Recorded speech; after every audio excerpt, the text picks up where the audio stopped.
Unapozungumzia matendo ya huruma, huwezi kumsahau Mtakatifu Sirili, askofu wa Yerusalemu. Aliongoza kanisa katika kipindi cha mapokeo ya Kikristo wakati wa changamoto kubwa za kisiasa na kidini. Akiwa askofu, wakati ambapo amani ilitoweka kabisa, alifanikiwa kuwaweka Wakristo pamoja na kuhimiza umoja katika kanisa.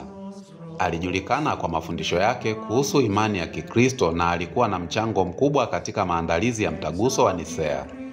Moja kati ya matendo yake ya huruma ni pale alipouza mali za kanisa ili kukusanya fedha za kuwasaidia maskini na wahanga wa machafuko ya kidini na kisiasa.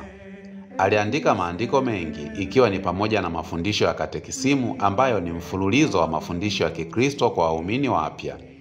Mtakatifu Sirili amepewa heshima ya mwalimu wa kanisa, kwani mafundisho yake mpaka sasa yanaendelea kuwa faida kubwa kwa wafuasi wa Kristo.